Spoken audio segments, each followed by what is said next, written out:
This is the Depth Mystic Community Podcast, episode 47.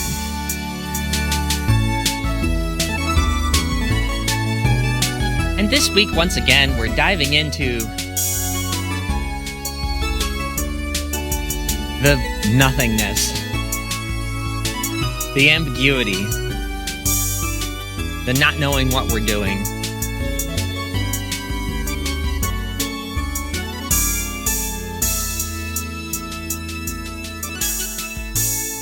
With me, as always, is Jungian Depth Mystic Zach Tollen. Hello, it's a pleasure to be joining with you on this not knowing what we're doing. It's a thrill. I also thought we might invite on Promotional Manager Zach Tollen, since this is a ministry, and technically we should have ideas about how we're going to spread the ministry. So, Promotional Manager Zach Tollen, we haven't heard from you in a while. Hello. That's because I very rarely have anything to say. But by the same token, even if I were a good promotional manager, maybe I could do that without stopping by and talking on the podcast. Like I'm just part of some random community instead of out there actually promotionally managing everything. Well, that's true, but, this is the community podcast, and everybody in the community has a voice. Now, we had to skip a week, and that counts as the second week skipped during our entire stretch. Do you guys have anything to say about that? Jungian Depth Mystic Zach Tollen? Sometimes you need to skip a week. One of our ethics here on this podcast is that we try not to skip any weeks. It's important for the community to continue.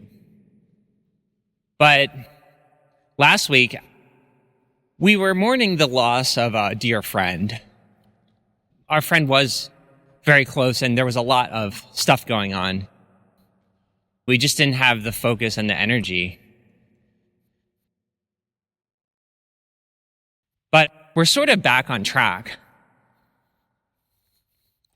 We're still in the dissolution, the phase following the initial 44-episode run where we always were able to come up with a topic. Now, let me ask Promotional Manager Zach Tollen about the big picture here. It feels kind of bad that we don't have the initial energy that we had when first making this podcast, where we would choose a topic, then be confident that, that is a depth mystical topic that we haven't covered. And therefore, it's very righteous to make an episode about such and such a topic. But now we've entered into this meandering phase. Maybe you can give us a little insight into what's going on now. Okay, I'll try. I mean, we weren't anybody when we were age 20. We had not accomplished anything in society. And then we got the call to go on the hero's journey and become an individual personality. Because a lot of stories about people going to the other side and discovering some magical thing lean heavily on who that person was officially before they left. There's a book called Proof of Heaven where a neurosurgeon has a near-death experience and then has a mystical experience. And it's the fact that he's a neurosurgeon that he leans into as proof of his credibility when he starts talking about the mystical things. But in our case, we weren't really anybody when we had our mystical experience. We didn't even get a bachelor's degree from a college before entering full on into the highest level of Joseph Campbell hero's journey, wherein we are assigned by powers beyond to acquire a new worldview. And so we're starting from scratch. And it's kind of hard to be the promotional manager of someone who wasn't already somebody before they went on their mystical adventure. We just kind of have to start from wherever we are and be as openly self-expressive as possible. But figuring out how to actually run a ministry under those circumstances is my job, but it's a hard job. Well said, Promotional Manager Zach Tollen. My sympathies go out to you for the task that is upon you. Maybe you can tell us a little more about the big picture. Well, yeah, and so 21 years later, at the age of 41, we came back, fully initiated. We were now a fully trained Jedi Knight, or Depth Mystic, as we now call it. One of the biggest questions here is, what percent of your total time and energy ought you to devote to your ministry, to making the fact that you had this mystical experience well known to lots of people, and whatever wisdom, knowledge, insight came from it? How much of your total energy should you devote to that ministry versus just keeping it to yourself? Now that you've had that initiation, it doesn't mean you have to go telling everybody. But the alternative is to look at society and try to figure out, what are people doing in society and what role can you adopt? Maybe you'll be happy as a plumber, for example, or whatever. What are people doing in society? And then you just do that thing and you're happy with it, because maybe the mystical initiation was for you and you alone. And so some amount of your time and energy you ought to devote to your ministry. Now, we know that Paul the Apostle, St. Paul of Tarsus, when he became a Christian, obviously we know him as the guy who devoted basically his entire life to his ministry. Okay, Promotional Manager Zach Tollen, this is some pretty good context. Now, your job obviously is, to whatever extent we ought to devote our time and energy, your job is to be the promotional manager for that. Our current assessment is that, well, we don't really want to do anything in society. We're not even attracted to society. It's kind of weird, but it might be nice if we already had some profession before we started all this, so that if our ministry failed, we could go back to doing that. But we're not in that boat. And so if we have to acquire a profession just to fit in, just to be like a good citizen, having nothing to do with promoting a mystical ministry, we don't really know what profession we even would want to do.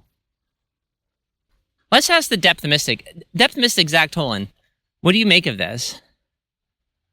It is true that I'm almost never attracted to any of the jobs that I see in society.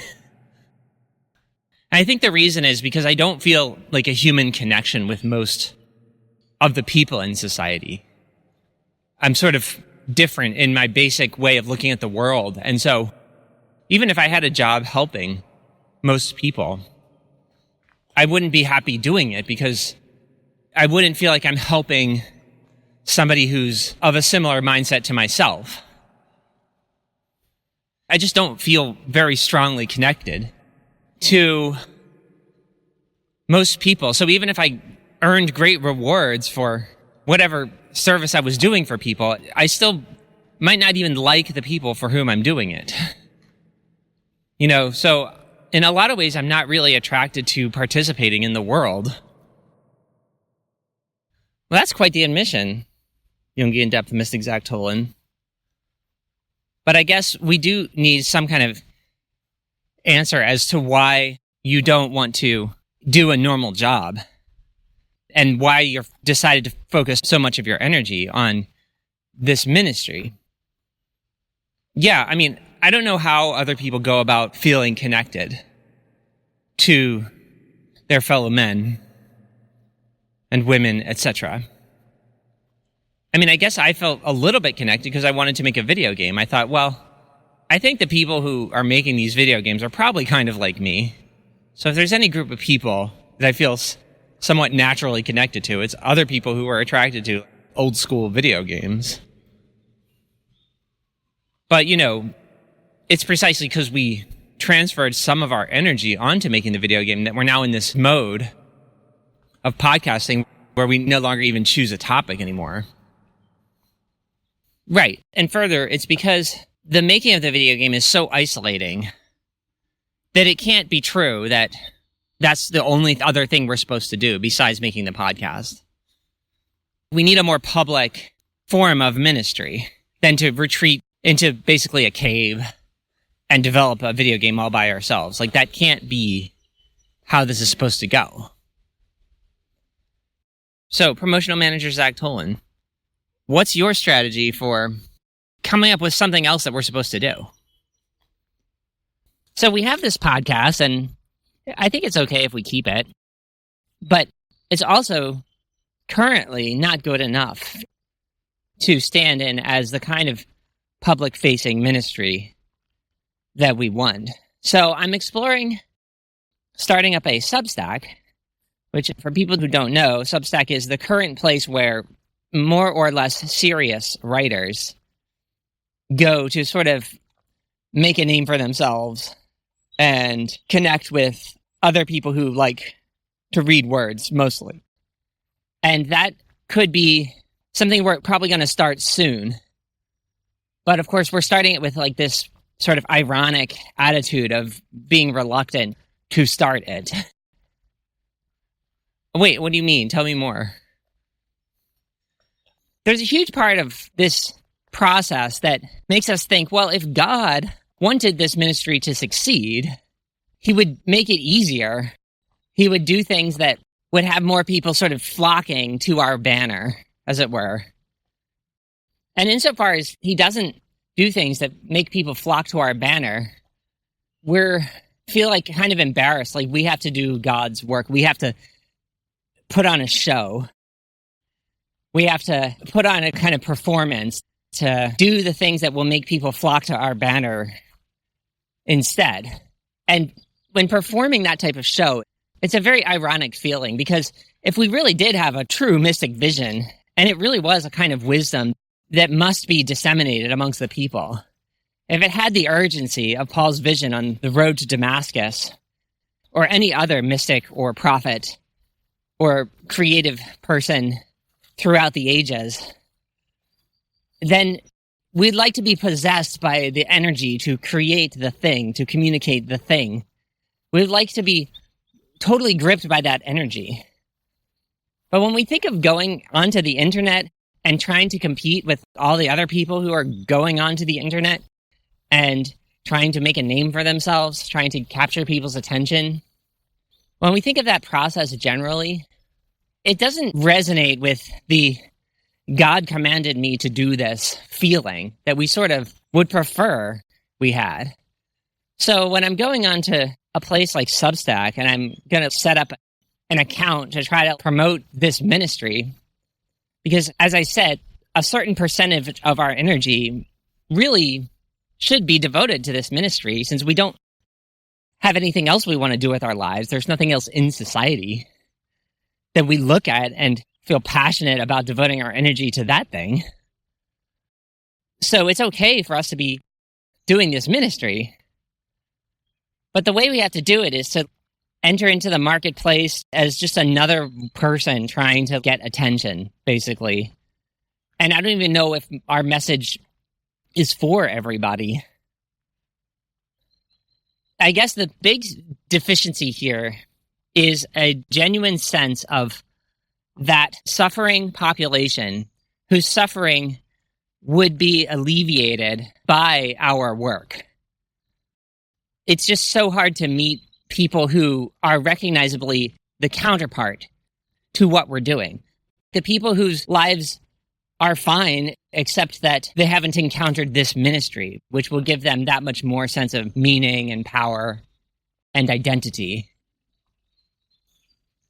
Since we don't really know who that audience is, or what they're made of, or how they exist, then we don't really know how to minister to them. So if I'm going on Substack, which is just a writer's public medium, and basically acting like I might have something to offer, but not knowing exactly who I'm even trying to offer it to, it feels like we're just play acting. It feels like we're being phonies. And so I think we're going to include that sense of phoniness in the process. Kind of like the way J.D. Salinger writes. He's wary of everybody being a phony. It's sort of like an extremely vivid awareness of society, but also of oneself. That I don't think we can even do Substack if we don't have such a vivid awareness as we do it. Because it is like a weird carnival, like a clown show or something. That does seem like a rather sophisticated irony that you're forced to approach the expansion of this ministry with. Because the ambiance of a true religious ministry, normally we think somebody has like a vision and it's meant to change the world and they have to go tell everybody and a lot of drama ensues, but enough people appreciate it that it has a kind of direct positive influence on the people who encounter it. Whereas our mission, we haven't found like the audience, and we don't have an internal sense of precisely what good we're doing for this audience. And yet we have to promote this ministry anyway. I want to interject here. By all means, Jungian depth mystic Zach Tollen. The sort of ironic tone and the feeling that we haven't quite found our audience and connected with the people who would actually care about the wisdom that we can provide might make this sound like an altogether negative experience. But I just want to say that I've definitely had enough specific examples of conversations with people to give me the sense that there is a genuine wisdom figure present here. No, we haven't found the way to connect with society. And no, we don't feel entirely comfortable entering into new spaces to place ourselves among the thousands of other people who are doing exactly the same thing. But at core, we do believe that there's something here. And we almost sort of know what it is. Although when trying to deal with other people, their worldviews are always so much different from ours that most of the work is just trying to figure out what is the common language between the worldviews rather than diving into the actual new ideas. But I still think we're not wrong for trying, is basically what I'm saying. We're not just an arbitrary person trying to make a name for himself. Our religious vision of God, or the force, or the white light, or whatever you want to call it, was actually true. And at core, we do have an actual ministry that we are obliged by the highest authority to promote. And maybe it's just part of our process that because we don't know how to express it in society, that we have to humble ourselves and just walk anonymously into the marketplace and just do what everybody else is doing and not really understand what makes us different. Okay, that will have to suffice as episode 47 of the Depth Mystic Community Podcast.